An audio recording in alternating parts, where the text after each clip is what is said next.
Hey, folks, greetings from the Offensive Security Group here at Secure IT 360, coming at you with a new episode of the Cyber Threat Perspective. You've got Mr. Spencer here. You've also got Tyler and myself, Brad, here to talk a little bit about the differences between security assessments and pen tests. And, we get this topic a lot. Before we get into that, some quick admin. If you find this episode useful, interesting, or you're just feeling froggy, you can share it, subscribe, rate, share, like, all that good stuff. It really helps us out, spread the word about the things that we're doing here. So, Spencer, do you want to kind of get us through the intro of what we're trying to accomplish, mission plan, all that stuff for this episode? Yeah, definitely. So this is going to be another great episode for everybody who's listening, who's an IT manager or an IT director, a security manager, a CISO, a CIO, or really anybody else who's in charge of security at your firm, at your organization. And what we really wanted to talk about was the differences, pros, cons, and everything in between of security assessments versus penetration tests. So which one's more impactful? Which one provides more value? Which one is going to better help your organization? So kind of our quick TLDR of that is it depends, right? I think we all have varying opinions. We'll all share our own opinions. One thing we will say at the top is, it depends on your goals, right? It depends on the maturity of your team and your organization and everything in between. So that's kind of what we're going to be talking about: security assessments versus penetration tests. And so maybe we should start off by kind of framing what we consider a security assessment, what we consider a pen test. But that's kind of what we're talking about today. I think, Tyler, you go first and then I'll say what I was saying. Yeah, just wanted to give a high level overview to distinguish between what a security assessment was versus what a penetration test is. I feel like security or vulnerability assessments, I feel like those are interchangeable. Really, that's your high level overview of the security of your environment. I feel like penetration testing takes it a step deeper than any security assessment ever will, and gives you a more in-depth look at your security, because penetration testing it's not surface level. I feel like you dig below the dirt when you do a pen test. And so, it provides a lot more value if what you're wanting to get out is, what are my vulnerabilities in my network on the deeper level than just, what you have on the surface. Yeah, and I think you hit on something really important that is a great segue into the deep dive on this, right? And that is the terminology is ambiguous in this world that we live in, right? And so you said something that kind of stood out in my mind, and that is that, a security assessment and a vulnerability assessment are used interchangeably, even though in most cases they're not the same thing, right? And the fact that we can sit here and have a conversation about it, and have to, lay all the foundational knowledge out, just illustrates the problem. And the problem is that we just have horrible uniformity when it comes to terminology in the InfoSec world, because, we get requests all the time of clients who are like, yeah, I want to get a vulnerability assessment. And then once we dig a little bit, it turns into a pen test, or vice versa. All right. So Spencer, you got some really good show notes here. Let's kind of build that foundational bedrock so that we can have a conversation, because I think we can't even start talking about it at any level of depth without that. Yeah. And I think, when I was thinking about this episode and putting together some of my notes for it, I thought it'd be important to kind of level set on some terminology, like you mentioned. With security assessments, how we consider a security assessment at Secure IT 360, we think of it as a broad stroke. Right. We look at governance and risk management processes, right? We look at access control and all sorts of both technical and non-technical controls. We're going to look at onboarding processes, right? And security awareness training and, technical controls like MFA and how it's implemented, endpoint protection. But there's also a lot of governance too. For example, risk management committees, or a governing body over IT and risk management that kind of decides what the priorities are for vulnerabilities, for projects, things like that. So it's kind of a high level overview of a firm's security posture, whereas a pen test is more detailed, right? You're not just looking for vulnerabilities, you're looking for exploitability, right? You're looking for vulnerabilities that pose a significant risk to the organization that could be used by a threat actor to compromise the CIA triad, right? Confidentiality, integrity, availability. And on that note, things that we look at in a security assessment are going to be things related to specific types of controls. So if we put our like CISSP hat on and we go back to our learnings, right? We have different types of controls, right? We have administrative controls, technical controls, physical controls, etc. And there's different implementations of those controls. So detective controls, corrective controls, and everybody's favorite, compensating controls. So there's different types of controls. By the way, if your eyes just glazed over in the audience, mine did too. Like all of that is the most, But hey, I mean, that's how it works though. Yeah. And to round out that point is, a security assessment is going to help identify gaps in those controls. Like administrative type controls, right? So it's going to be really good at evaluating those things. And a pen test is going to dig in deep into specifically the technical controls and the detective and corrective controls and the things that can mitigate attacks. So that's kind of what I wanted to level set on, where it comes in, in terms of security assessment versus pen test. And that's kind of how I think about it in terms of controls and evaluations. Yeah, I agree. So if we're looking at it from the perspective, and we like to use this analogy because it's pretty universal, and that is, the security of your house, right?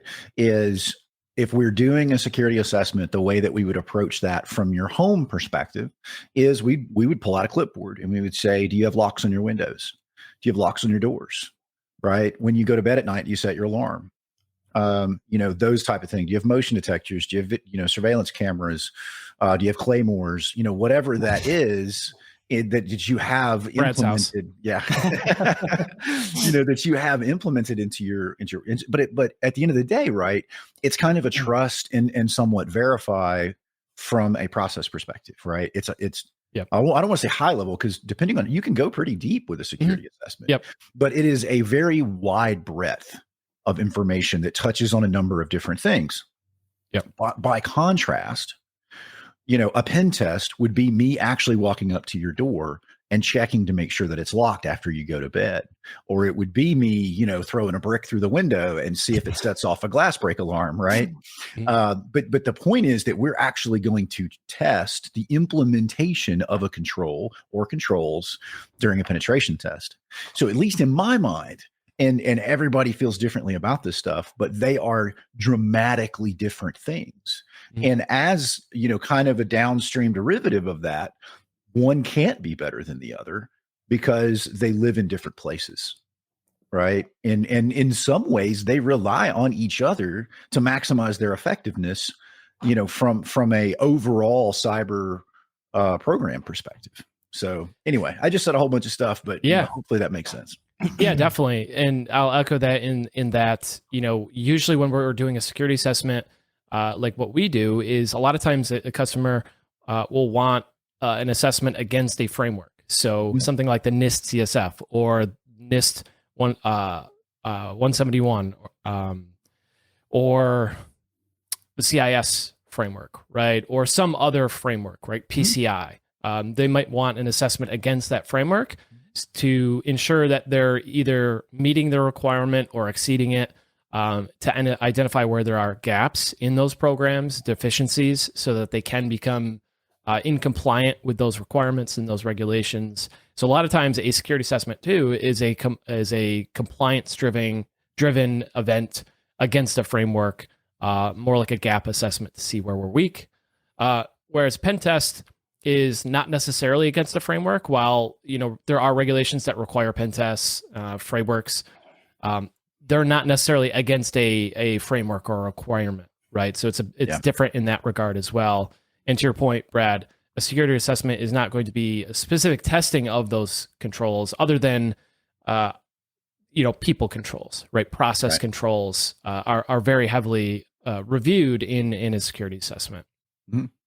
And the other thing too is they're different based on the other way that they're different is how they're done, right? So a pen test, you have somebody remote or in person who's kind of plugged into the network or logged into a system. They're interacting with your systems. They're trying to do, shady things. Break Active Directory is my favorite thing to do.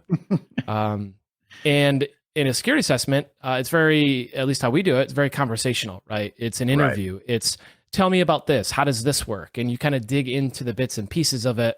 Especially when you hear something, you're like, oh, this might be something I want to dig into more. So you kind of poke and prod into that specific topic a little bit more. And they're very conversational and interview based, whereas Pentest couldn't be, farther from that, right? We're not interviewing the IT admin to say, hey, where's everything that we should, poke at. Right. Yeah. And you hit on something too, right? And is they use a framework in the security assessments, right? And one of the challenges, I think, and Tyler, you probably know more about this than anybody on this episode, is some of the challenges we deal with when we're talking to clients about how we do pen testing. Because talking about ambiguous, guys, I mean, the concept and execution of penetration testing, even among highly qualified peers, the same thing can be done two dramatically different ways. Right. And so Tyler, do you want to kind of speak to, like, it's really more of a methodology than it is a framework when we start talking about like how we do pen testing effectively and repeatably? Yeah, I think one of the things that separates pen testing from everything else is the methodology that it follows, because it's a very strict guideline. We use the PTES methodology. And then in addition to that, on external pen tests, we throw in the OWASP v4 testing methodology as well, and use those in conjunction. And that's the pen testing world's guidelines to how to run an engagement from start to finish. It's very broad when you look at it, on the surface. It's very broad, but it covers your vital steps of an engagement, and we'll walk you through it. But that's your standards when you're pen testing. And they're huge. They're just so crucial, right? Because if you mess up, and we've talked about this extensively, both internally and I think on the podcast too, is, if you mess up your reconnaissance phase of a pen test, everything downstream from that is broken at that point. And so it only takes missing a few key elements, which is why we lean on industry standard methodologies. It's probably similar in the security assessment world. I don't live in that world, but I imagine that the framework that you follow is equally critical in a successful execution, but there's a bunch of them, right? That, like you said, there's PCI, there's HIPAA, there's, we're deep diving into the FDA requirements for medical device testing, in the UL 2006 123 version of whatever, but I mean, it's super prescriptive and specific to the industry, whereas in pen testing, that's not the case. There's like one universal methodology that everybody uses, or maybe two, generally speaking. And in some cases, there's none, right? So what's your internal pen testing methodology, Spencer? Yeah, so I think from an internal perspective, a lot of it follows the traditional PTES standard, right? Yeah. There's vulnerability assessment, there's threat modeling, there's reconnaissance, and then the engagement administrative stuff is part of PTES as well. Yeah, sure. There's exploit development, and there's pieces of it. But internal is traditionally very methodology heavy, because each environment is going to be slightly different, right? You're going to have a lot of the same components, but the initial vulnerabilities you're going to find, the initial attack surface that you're going to find is unique to that organization. And while there might be, the ability to curb roast accounts in multiple different domains, the kind of the follow-on activities from that will be very unique to the environment. And also, how a threat actor will approach an environment is going to be very different as well. How one group approaches it versus another can be very distinct and unique. That's why we have attribution. That's why we know there's, North Korea does this and Russia does that, because some of those those techniques leave a fingerprint. And there's attribution of that. So even if you're doing something like a red team or a purple team, the techniques that are chosen to be used can be unique to that environment and unique to that specific engagement. And there's frameworks for purple teaming, there's frameworks for red teaming, or methodologies really. But it traditionally is very methodology based, where you're looking for kind of a thread to pull on, and that kind of changes into its own specific attack. And it requires a methodology instead of a prescriptive, ABCD 1, 2, 3 process. Yeah, and to kind of build on that, I think one of the more unique things about a pen test is the different ways it can run. Specifically, when you simulate that of a real world hacker when you're doing an engagement, and kind of the insight that provides to the client into the security, not only of their systems, but their third party companies who are supposed to be watching their networks. The true tests that you get across multiple different organizations when conducting a pen test. Yeah. So that's actually, go ahead, Spencer. I'll No, get after. no, I was just going to say, and a lot of times that can help move the needle maybe a little bit more, perhaps, if you show that there's this real weakness here and we're able to do X, Y, and Z. We were able to compromise this system or this environment, these specific ways, and get access to this database server and extract all the information or whatever. A real tangible thing is something that, leadership or people who are in charge of a budget for IT and security might look at a little bit more seriously than just a list of, risks on a report that maybe don't have as much tangible effect than a pen test would. So that is another difference as well. You get a little bit more tangibleness potentially with a pen test. Sure. And I'll add, one kind of final thing before we get into like pros and cons, but when we're doing a pen test, we don't isolate our test cases to controls, to specific controls. And so what I mean by that is multiple controls generally have to fail either through not existing or not being implemented properly in order for us to successfully exploit a vulnerability. And so a real world example of that is when we do password spraying against, people's email environment, right? So if I successfully authenticate to someone's email, let's say it's an M365 environment, right? Two things had to go wrong. One, your password had to be susceptible to password spraying, right? Which means you have a weak password, which means your password policy either doesn't exist or isn't being enforced. So that's a control that went wrong. And then you don't have MFA enabled on that account, which is another, either do you have the policy or is it being implemented correctly? And so the reason I wanted to tell that story is pen testing is going to validate the effectiveness of your controls as an ecosystem. And so, in most cases, 99.9%, we're not running Metasploit against a vulnerable service from the outside of your environment, right? Like that's pen testing from 2009. We don't live in that world anymore. Now it's almost always some level of social interaction. Either a user has failed to set up proper controls that were supplied to them, or we're able to glue multiple smaller vulnerabilities into a larger exploit to, gain access to a system. In none of those cases are we doing magic stuff, right? We are just validating a multitude of controls that should have already been at a surface level validated through a security assessment. So you can kind of see how there's some interaction there, right? But here's the catch. Pen testing can't validate all your controls. So it is a limited coverage type of cyber engagement by comparison to, depending on your framework, a security assessment, which should be more broad, right?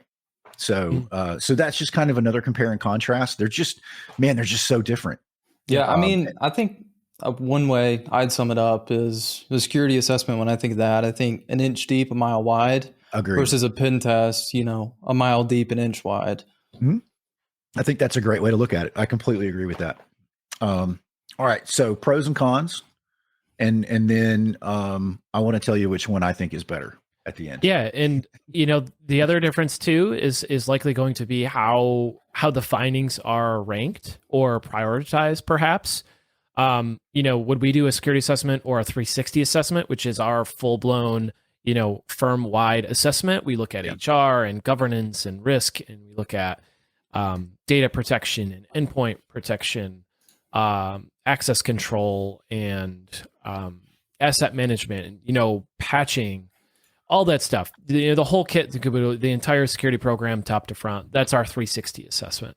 Yeah. When we do that and we provide a list of recommendations for remediation, usually those are prioritized by the importance, like how important it is to implement this control, and by the feasibility of implementing that control or the ease of which it could be implemented. So usually, if we do a 360 assessment or any kind of gap assessment, and there is no multi-factor externally, that's like number one. It's like number one, just go turn that on, right? Yeah, that's a burn the house down kind of thing. Yeah, right.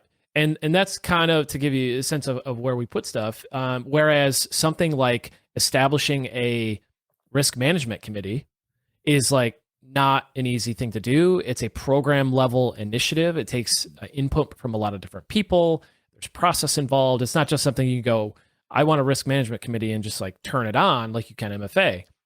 So something like that, while it's important, is probably not going to be at the top of a list. When you do a security assessment, it's something that you need to work towards. You need to get buy-in and stuff like that. So how those vulnerabilities or findings are ranked is also a difference. Whereas in a vulnerability or a pen test, you're going to have very specific things like this user is a domain admin and it's running a task on a server and it can be abused. Like it's very specific, a very prescriptive thing. It speaks to something that you would potentially identify in a risk assessment, right? Least privilege, right? But you might not ask that question in that way in a security assessment. You might not say, are you running scheduled tasks as domain admin? You might talk more broadly about privileged accounts. Do you have separate accounts, for daily use and for admin use? How do you determine who gets added to the admin group, and what does that change control process look like? Yeah. You're not necessarily going to say, hey, is there a domain admin running a scheduled task? So that again is the difference in the finding. And that finding will be in a pen test, will be a CVSS score, right? So it's going to be a severity rating of 9.8 or 7.1 or whatever it is. Whereas in a security assessment, it's just going to be typically a prioritized list or maybe high, medium, low, something like that to kind of call out the severity or the priority of that finding. Mm-hmm. Yeah, I agree. And that kind of illustrates another aspect, which I guess we can get into when we get into the pros of pen testing. But that is the how flexible and nimble pen testing is in regards to TTPs versus, these huge behemoth frameworks that rarely, if ever, change and evolve, because of the bureaucracy involved in the regulatory world. Mm-hmm. So.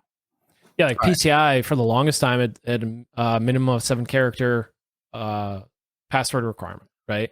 Which I think is an awesome idea for pen testers. Just saying. Yeah, we like easy passwords. Yeah, I mean, who doesn't? And I think in PCI version, PCI DSS version 4, they upgraded it to 12, so a little bit better. Fortunately, rookie numbers, man. I don't know how many years it's been, but it took them long enough. But stuff like that. Illustrates that point. Perfectly illustrates it. Yeah, no doubt. All right. So pros and cons of a security assessment. Let's dive on that and see, kind of where that takes us. We've probably hit on some of this stuff already. We have, I think, just kind of looking through our notes and looking through the list of stuff, we talked about identifying gaps in programs in security initiatives, right? So if you don't have a way to track your risks holistically in your environment, that might be something you want to do, right?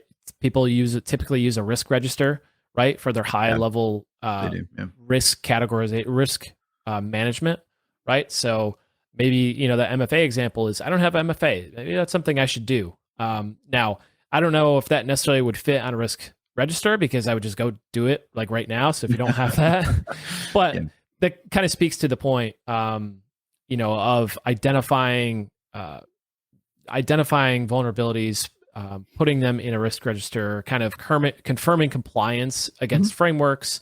Those are all some of things that are very specific to a security assessment. Yeah.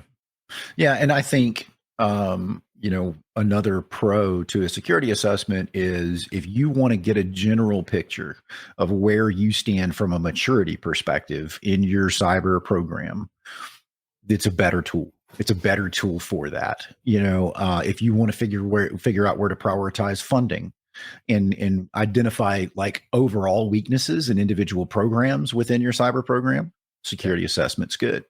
So, it definitely has a list of pros that are respectable without a doubt. Yeah.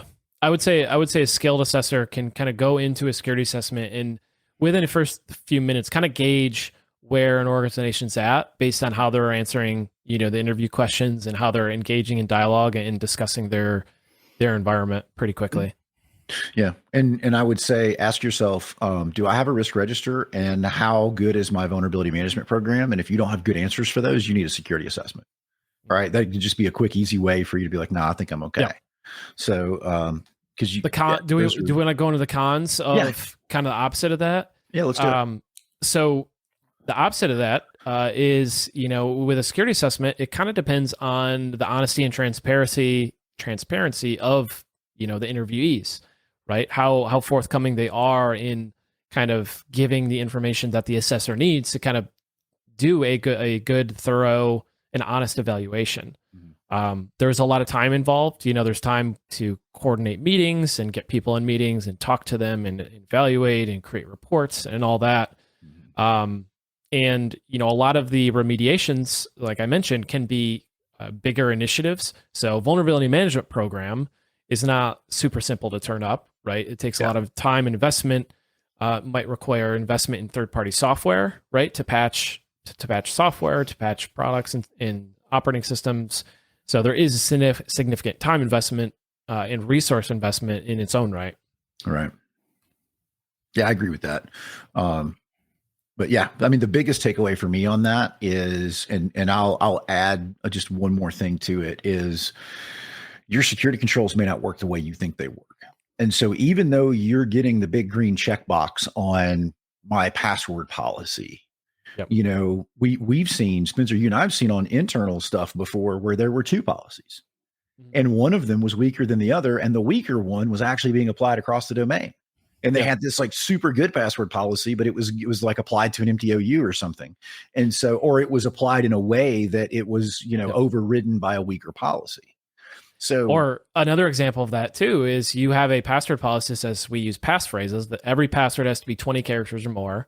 And it's like, great, that's awesome. In a security assessment, like that's great. And then you get into actually testing it and you find out you crack a whole bunch of them because they're using common phrases that are in common dictionaries or wordless. Yeah. So that is the benefit of both, right? Yeah. You have a strong password policy. That's great. Everybody would, agree. We test it to make sure that it is what we expect it to be. And that is kind of the epitome of like both, or like the description of why both are valuable. Which I think, so we can jump right into the pros of pen testing, right? Because I think that's a perfect segue into that. Yep. And that is, how truly effective are your controls? And I used the word ecosystem earlier because that's really what we're talking about, right? Your IT environment, it is an ever-changing, it's never the same on 2 days. And everything interacts together and everything works together. And so that creates a lot of opportunity for things to not go the way you think they should. And so that's where the pen test comes into play, right? Yep. We are going to take real world threat tactics, right? Real world threat actor tactics, and we're going to apply those against the security controls that you have and shake it and see what falls out. So, we're looking at, really, in my opinion, we touch two things. One is, does the control exist? And two is it working the way you think it should be working when we're doing a pen test? So, and Tyler, I mean, you see this too on externals, is it's a reason we do password spraying on every engagement for, pretty much the entire duration of the engagement. Is we want to show, evidence of the impact of things that we do, right? So that might manifest itself in the form of an alert from an MSP that says, hey, you guys are getting password sprayed, or maybe it doesn't create an alert. So that is something else that, that proof of impact or proof of, the severity of things is a big pro for a pen test. Yeah, I feel like depending on the organizations, we've had some who don't like when we test third-party websites and services. We've had others who have gotten huge benefits from it. Because, the way we do pen testing, we're not just touching things that are strictly to your network. Anything that we see that has your name on it, that belongs to you, that could potentially identify risk to your organization, we're going to touch and test. And, that provides value because we're going outside of the strict, IP externally facing IP scope, and we're testing more than you would normally get. So the value add, for allowing to test third party apps or services that are in use is huge. Yeah, and a perfect illustration of that is when we test WordPress environments. So, 90% of the people that we work with have WordPress, Drupal, some type of CMS system that's third party hosted. And while their internal patch management process may be absolutely solid, somebody switched all the auto updates off on their WordPress environment. And now, that might not be a huge deal because I can't compromise your data, but I can take over your public facing site, right? So there's still reputational risk there. And again, those policies are only as good as their reach and their implementation. And in a lot of cases, the reason we look at third party systems is because those policies don't reach that far. So we get to look at things, in a little bit more, deep way, if you will, than a security assessment would. Yeah. One of the things you said earlier that I wanted to retouch was, the flexibility of the Pentest methodology.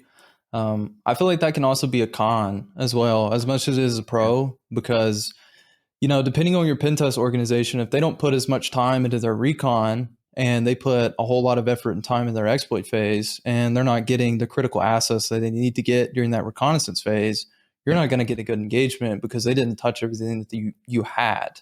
Right. Alternatively, if you get somebody who puts a whole lot of effort in their recon, but they don't have a whole lot of exploit for you, you're not going to get your in-depth technical analysis of all the exploits that could potentially be lying on those systems. So I feel like it's a give and take with that flexibility.